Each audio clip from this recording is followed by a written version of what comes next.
হাওড়া স্টেশনে বন্দে ভারত এক্সপ্রেসের উদ্বোধনে মুখ্যমন্ত্রী উপস্থিত হওয়ার পরেই প্ল্যাটফর্মে উপস্থিত দর্শকদের মধ্যে থেকে উঠে আসে জয় শ্রীরাম স্লোগান। 2022 সালের 30শে ডিসেম্বর শুক্রবার এই ঘটনার পরেই বরাবরের মতো মেজাজ হারান রাজ্যের মুখ্যমন্ত্রী মমতা বন্দ্যোপাধ্যায়। রেলের উদ্বোধনী মঞ্চে না উঠে গম্ভীর মুখে দাঁড়িয়ে থাকেন নিচেই। স্টেশনে দাঁড়িয়ে নিজের বক্তব্য রাখার পাশাপাশি বন্দে ভারত এক্সপ্রেসের যাত্রার শুভ সূচনা করেন। কিন্তু সেদিনের সেই স্লোগান তৃণমূল যে ভালোভাবে নেয়নি তা স্পষ্ট নতুন বছরের প্রথম দিনেও। তবে পুরো বিষয়টিতেই সুযোগ বুঝে নাটক করছে তৃণমূল, দাবি গেরুয়া শিবিরে। এদিন তৃণমূলের নতুন ভবনের উদ্বোধন করেও তৃণমূলের সর্বভারতীয় সাধারণ সম্পাদক অভিষেক বন্দ্যোপাধ্যায়ের দাবি, রাজনৈতিকভাবে দেউলিয়া না হলে কেউ সরকারি অনুষ্ঠানে রাজনৈতিক স্লোগান ব্যবহার করে না। সরকারি মঞ্চে যারা রাজনৈতিক স্লোগান ব্যবহার করে তার মানে ধরে নেওয়া যাক তারা রাজনৈতিকভাবে দেউলিয়া। আপনি বলুন না, আজ পর্যন্ত কোনো সরকারি অনুষ্ঠানে তৃণমূল কংগ্রেস জিন্দাবাদ শুনেছেন?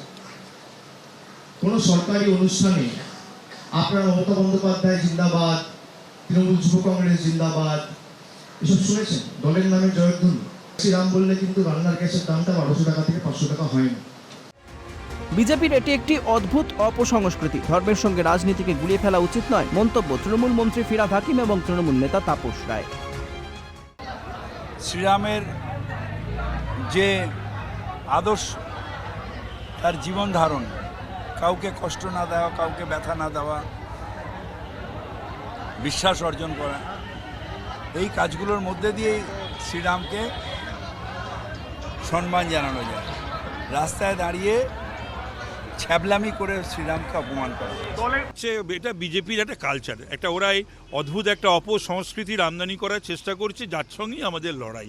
এটা কালচারাল একটা ফাইটও রয়েছে ওদের সঙ্গে, তো সেটা ওরা পেরে উঠবে না। রাম কখনো বিজেপির একার হতে পারে না, স্থান কাল পাত্র না দেখে অপব্যবহার করা অসভ্যতা, দাবি তৃণমূল মুখপাত্র কুণাল ঘোষের।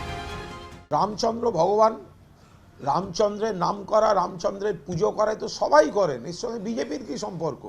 ভগবান রাম তো বিজেপির সভাপতি, কার্যনির্বাহী সভাপতি, ব্র্যান্ড অ্যাম্বাসাডার তা তো নন।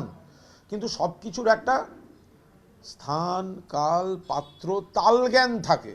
ভগবানের নাম করা, ব্যবহার করা আর অপব্যবহার করা।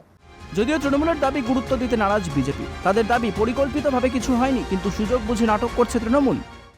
জনগণের প্রোগ্রাম, জনগণ যদি জয় শ্রীরাম বলে ক্ষতি কি আছে? অত্যন্ত নিম্নরুচির নিম্নমানের একজন রাজনীতিবিদ, যাকে আমরা খেটে খুঁটে বাংলার 40,000 লোক শহীদ হয়ে মুখ্যমন্ত্রী বানিয়ে দিই। অর্থ সমৃদ্ধি, রাম মূল্যবোধের প্রতীক। সমৃদ্ধি এবং মূল্যবোধের জয় হোক, ভারত মাতা কি জয়, এই কথাগুলো বলা কি অপরাধ?